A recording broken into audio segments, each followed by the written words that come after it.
if you think about the ability of humans to understand humans, which is where we are today, this is like ground zero below the earth, right?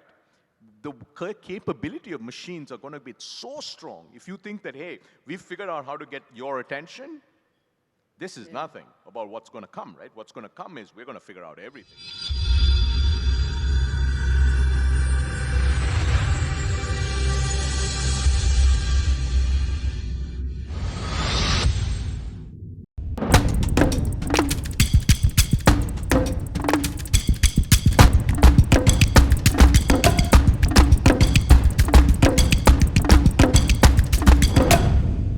The next session works wonderfully. It wasn't planned that way, but we have somebody who's been the Asia head of Google.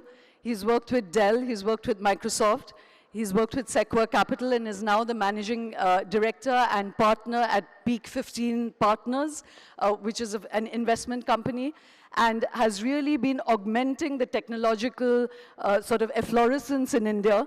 Works with a lot of startups, has helped create a lot of unicorns, is definitely working with the kind of positive young energy that India is exuding, tapping into the hunger, the ambition, his company works with the 20,000 crore war chest, so is a huge enabler on the Indian landscape, and I'm not even looking at what he's doing in the rest of Asia.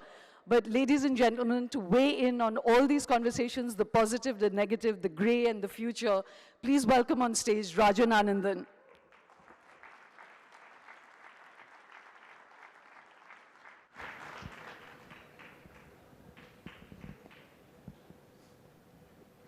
Thank you, Rajan. Thank you. Thank you for being here. Yes, sir.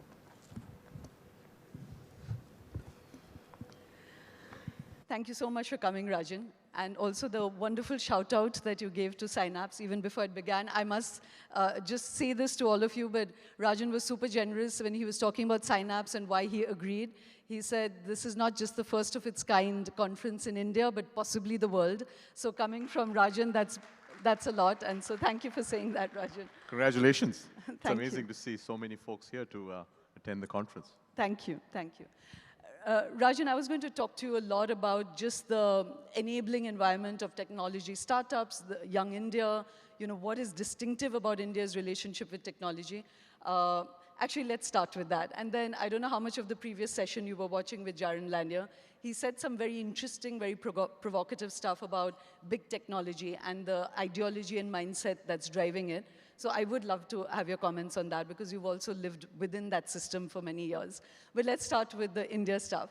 So, I know that most people start by asking you that there's been a down in the investments into Indian startups, and you have an easy explanation for that, which is that during COVID, there was a huge upsurge, and now it's kind of coming back to what's real.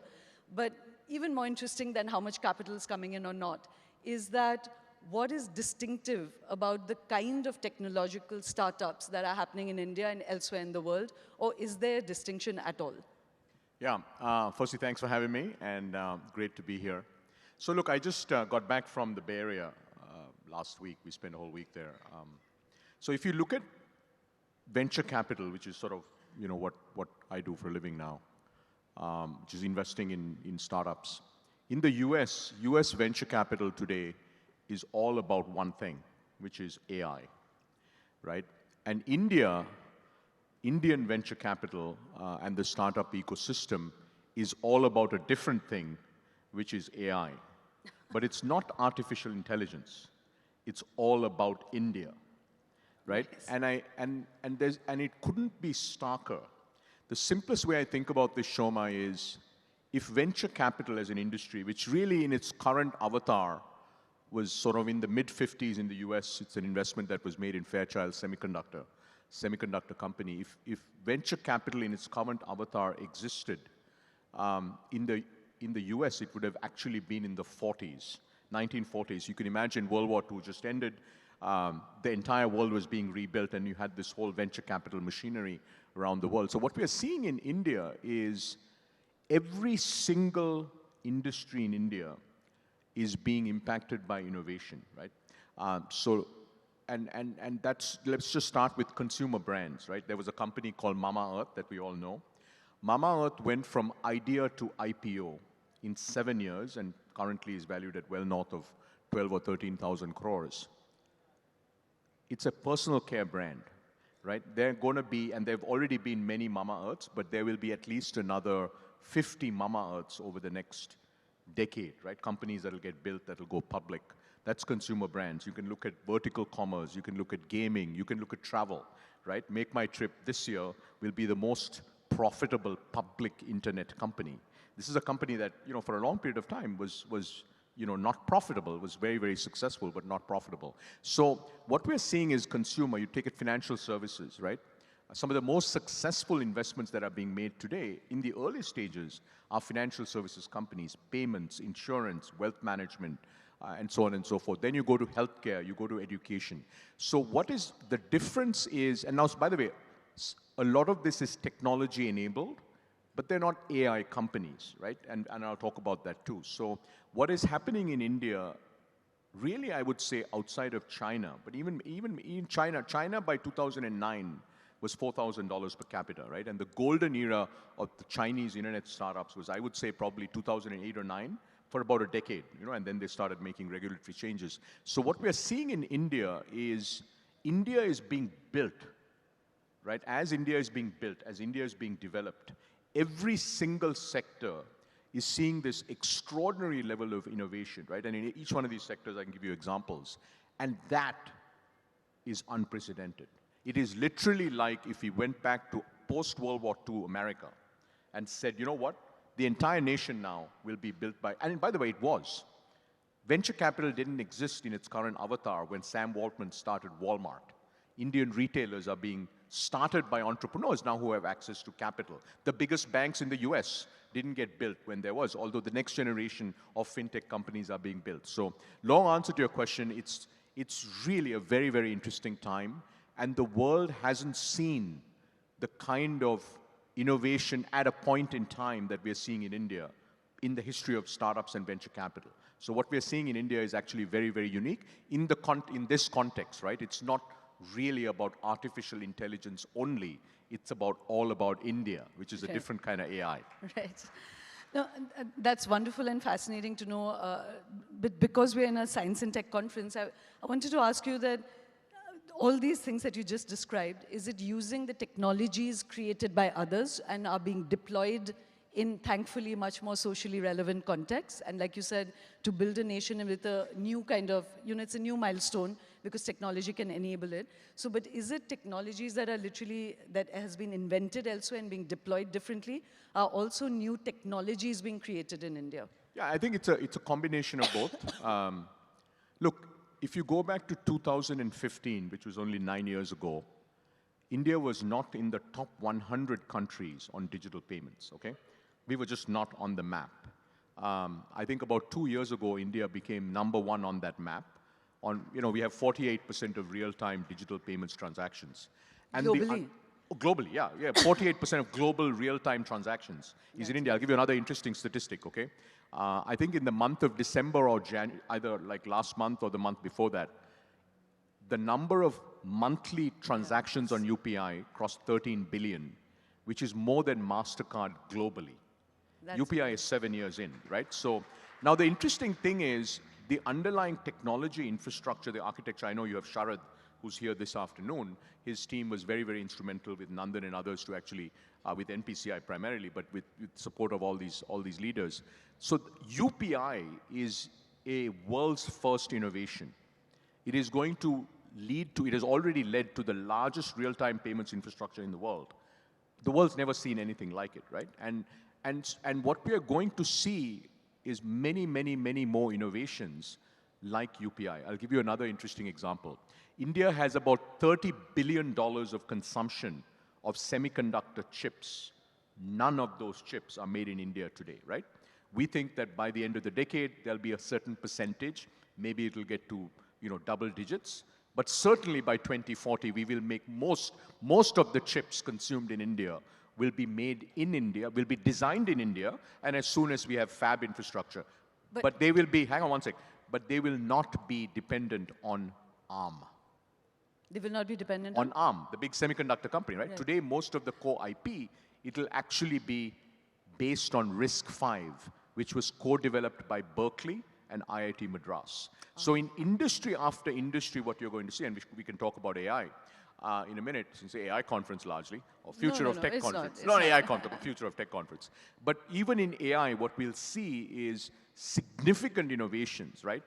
Because the thing is, proprietary models, okay, these are the models that are developed by OpenAI and Google and many others.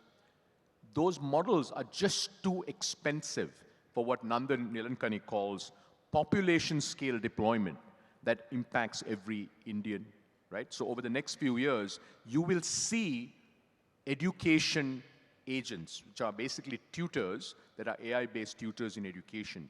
They cannot run on proprietary models because simply too expensive to impact 1 billion Indians. We have 290 million students. The number of students in India is almost the size of the entire population of the US, right? So if you're going to deploy that kind of thing, so it's already happening, Shoma, and at least our view is we are going to really innovate dramatically. And by the way, all of this comes from a single premise, okay? The premise is we have 1.4 billion Indians, and if you're going to do something at population scale, you need a dramatically different cost structure and therefore an architecture to be able to do it. What has been built around the world simply will scale, but it won't scale at the affordability levels that we want. So 2-3 questions on that, Rajan. One, when you said that those large structures are just not affordable, they are deploying it across the world. You know, the structure you're getting for free. There are other costs, which is what we were discussing with Jaron. But the deployment of that technology is free. So why are you saying that that's too expensive for India to incorporate? And the second thing was that it's wonderful you said Berkeley and IIT have come up with a new technology for semiconductors, because Anshuman Tripathi, who's also going to be speaking here later, who's part of the National Security Advisory Board, he was saying, in fact, that the big dilemma of why semiconductor factories have not taken off in India is that it is all proprietary. One is the materials question, you know, how do you get the materials? And second, he was saying it's very proprietary knowledge owned by companies, and the governments of those now that it's such a tech war, you know, the new Cold Wars or the new global race is over chips and AI and all of that. And he was saying that the governments of those countries don't actually allow those companies to you know, have information transfer about, say, semiconductor technology. So are you really saying that we have now discovered a whole new technology for semiconductors? Yeah, so basically, well, it's not a whole new semiconductor, but RISC-V is an open source framework, okay? What that means is, see, India is going to be the land of open source. So there are a few things you can predict for the next 20 years is that a large part of technology will be open source. Now, in open source, you don't have the kind of monopoly rents that companies can seek if they have very high market share in a specific, like say, semiconductors on chips, or you know, you can look at software in certain segments and so on, right? So that it's really RISC-V. I think what is changing in India, Shoma, is our markets are getting to scale. Okay, we're at $30 billion of consumption of the chip level, okay, of semiconductor chips in India. That number gets to 80 billion by 2030. When you have a market that is north of 50 billion, all of a sudden it gets very interesting for our large companies like a Tata, like a Reliance, like an Adani, and also for global companies, if they want to compete in India, if they want to participate in what is going to be the most important economic miracle of our lifetime after China, right? In our lifetime, China was the first economic miracle, India will be the second. You have to actually be here, and I think this is where smart regulation is going to play a very, very important role so that we can build out our ecosystem. So, and the second question I asked you about why you were saying that it's not free, you know, that these large structures are not free. Shoma, nothing is free in the world, okay? Let's take, I was at Google for a very long period of time. Google search is free for all of you, but it makes money on advertising. But the problem is, the digital ad market in India is now getting close to about $10 billion in a global ad market that is north of 400 billion. Okay, so Google can only actually afford to serve all of us with free search because it makes its money everywhere else, right? So if you want to actually scale, like let's say build the next version of something like that, you have to think about it very, very differently. So that's what I mean. I mean, you know, a lot of consumers think it's free. Well, nothing is free in this world. Yeah. Nothing is free in this world. Somebody is paying for it, right? Yeah. And when somebody pays for it, you have to be able to architect technologies, and this is where Sharad's team is being very, very instrumental in many areas. You have to architect in such a way that is dramatically lower cost. And what Indians, by the way, for hundreds of years, if not centuries, have excelled in is actually this notion of affordable engineering, low-cost engineering, right? And what was applied in physical industries is now being applied to technology-based industry, software. Over time, it'll be applied to hardware. I'll give a very interesting example. None of you would have heard of this company called Metastable, right? They do lithium-ion battery recycling. The founder is from IIT Kharagpur. He's all of 24 or 25 years old.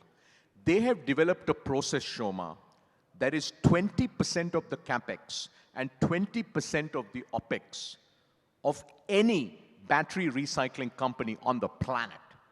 How do they do that? Research, engineering. He was working on it while he was in lab. He got kicked out of his lab, IIT Kharagpur. He went back. He's been working on it for 4, 5, 6, 7 years, right? We have a company called Ethereal Machines in Bangalore that makes 5-axis CNC machines. There are only 4 other companies on planet Earth that make these 5-axis, very high precision equipment. They spent 7 years building it. It is the lowest cost 5-axis CNC machine on planet Earth.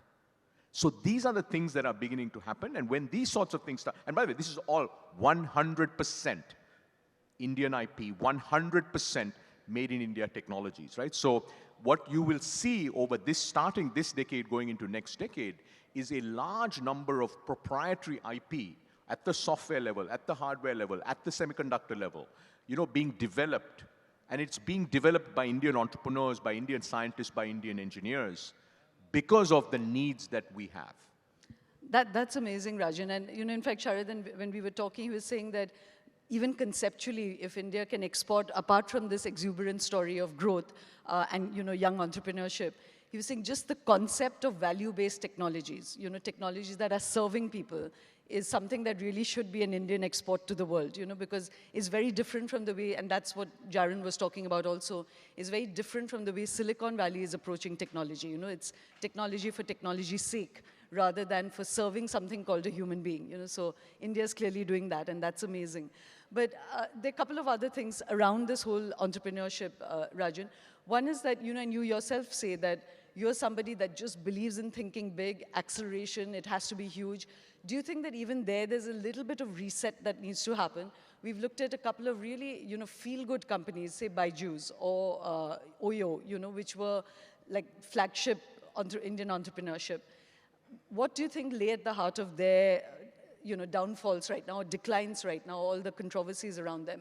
Is it really, again, about growing too fast, being pushed by investors to be exponential rather than what is sustainable?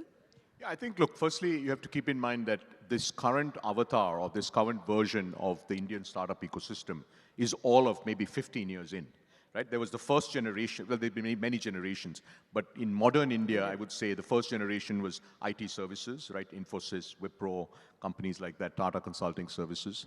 Then this is really the second big wave that you're seeing when it comes to technology. We've also had pharmaceuticals, auto components, things like that. I think the simplest way I think about it, Shoma, is things have moved very, very fast, okay? 2011 was India's first unicorn, InMobi. 2014, do you know how many unicorns India had? 3. Today we have over 100, okay? So what has happened is this ecosystem has grown very fast, a lot of capital, and we've had some companies, and by the way, this is a handful of companies. By the way, I think Oyo is doing very well. So, I don't know whether Ritesh is coming or not. That's a very different situation, okay? But what has happened is we've had a few situations. I think some have been true corporate governance failure situations. Others have been where founders have really, taken on more than they should have. But I think it's important to keep all of this in perspective, right?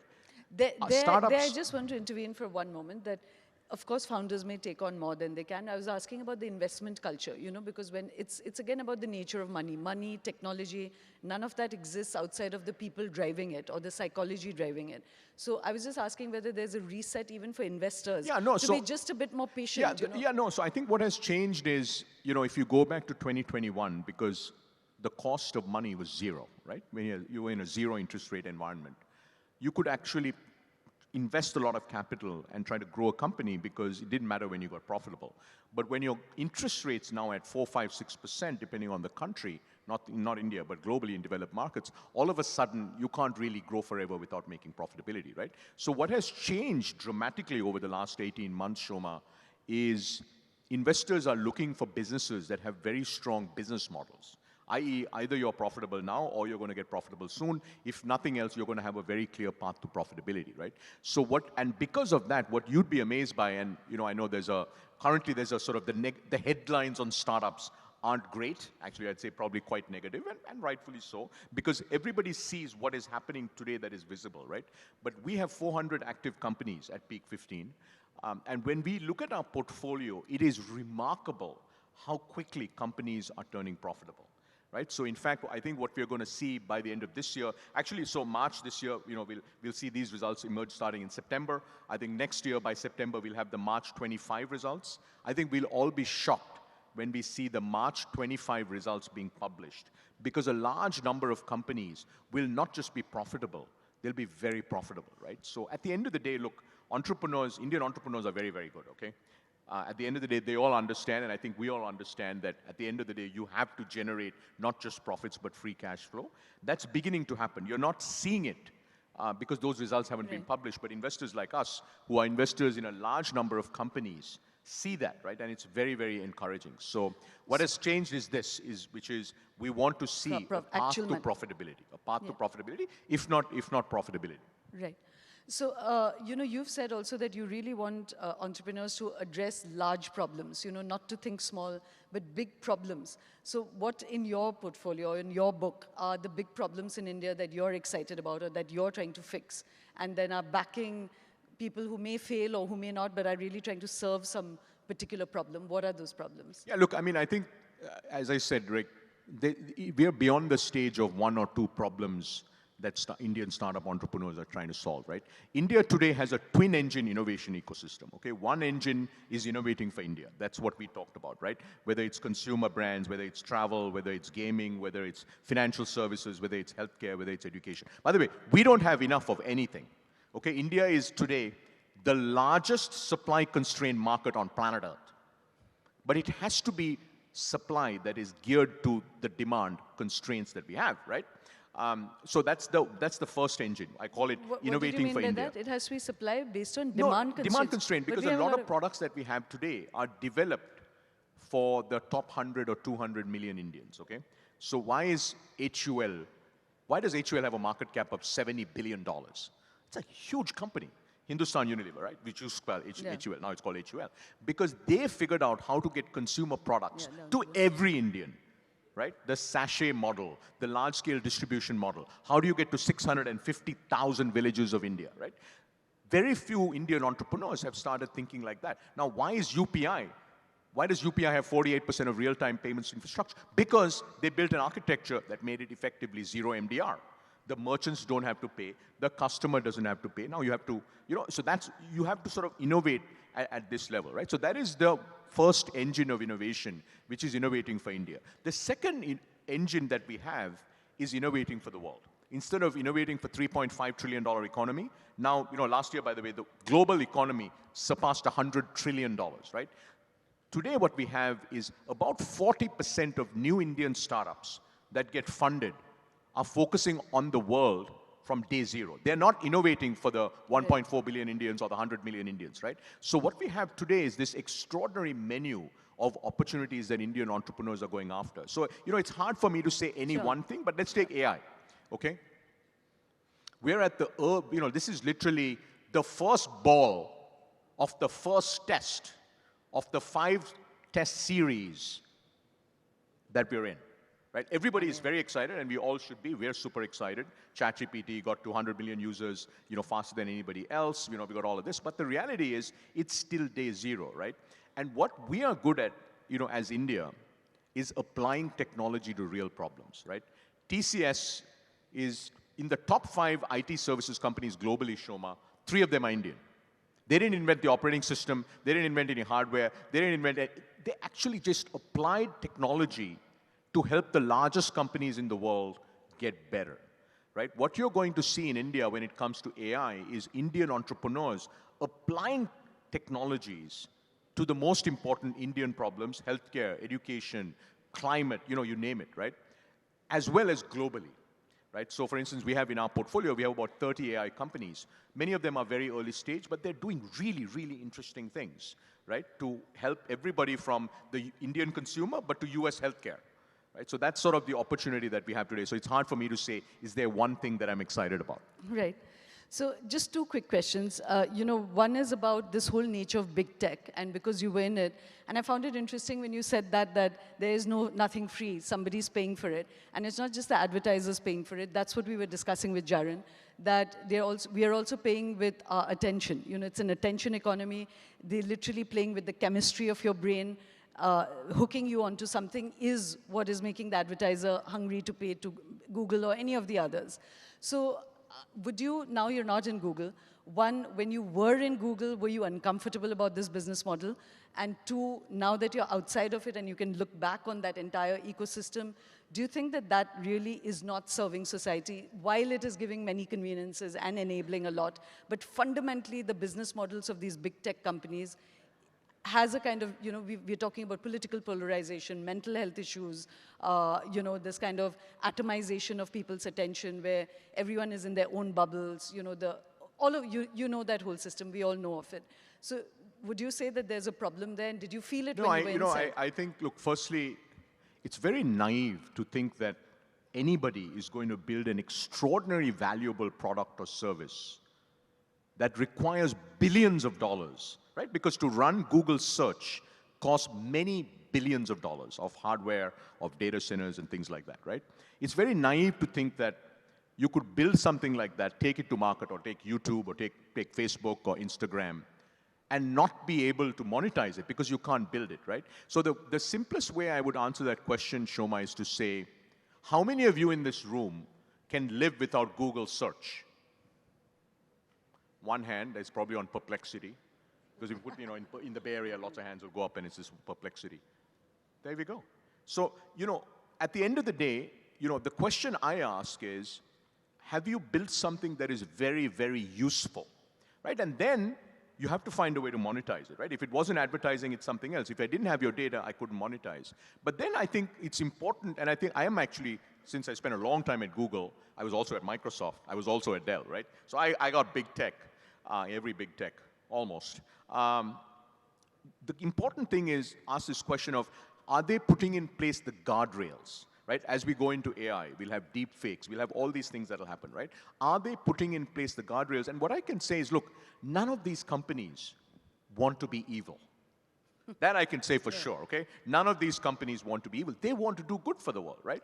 But they're trying. I mean, they have to put in place the right set of systems. I can't tell you how much time we spent trying to make sure that content that was not appropriate was off the platforms, whether it's YouTube, whether it's Google search and so on. So at least my view, Shoma, is companies build, if they're building very, very useful products for 1 billion consumers, for 2 billion consumers, for 3 billion consumers, they have to find a way to monetize. Because nobody's going to give away that, right? I think that was not the question at all about finding a way to monetize. I was thinking about some of the things that have been flagged very strongly. So it's absolutely not about having advertisers. If I like something and an advertiser is sending it to me, no problem.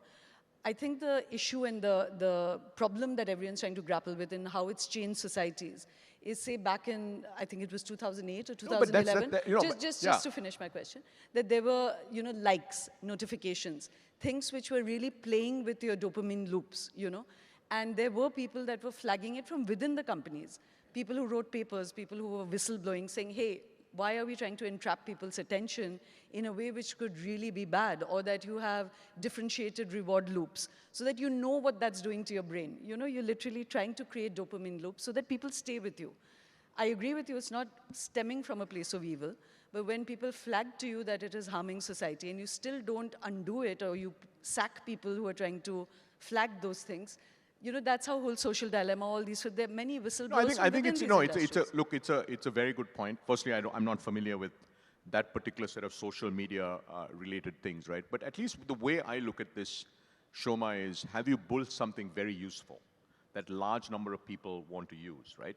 And if you did, then it's about having those guardrails, right? How, you know, what is too much of attention? But the reality is, look, we haven't seen anything yet.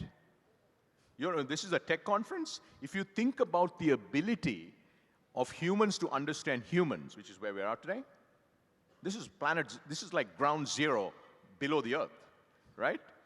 The capability of machines are going to be so strong. If you think that, hey, we've figured out how to get your attention, this is nothing about what's going to come, right? What's going to come is we're going to figure out everything. Now, I know I was attending your first session. Now, I don't know when we'll get to understanding consciousness and machines being able to understand consciousness. That I don't know. But it's nothing yet. Yeah. So this is, if you're worried that, you know, a platform has got your attention and now you're spending 90 minutes on a platform, whatever that platform is, you haven't seen anything yet, because if that's not what you want to do, you might end up spending all day on a platform, right? So I think it's also, look, at the end of the day, consumers need to decide what they want to do and not, and I think as a society, we need to train our consumers. So look, is big tech doing everything well? Absolutely not. But is big tech trying to do the right thing? I think so. At least I'm in the camp, and look, I'm biased. I was there for a long time. I had the best time of my life at Google. I'm biased, but I did not see that, which is, you know, trying to sort of do things that are not good for humanity. Right.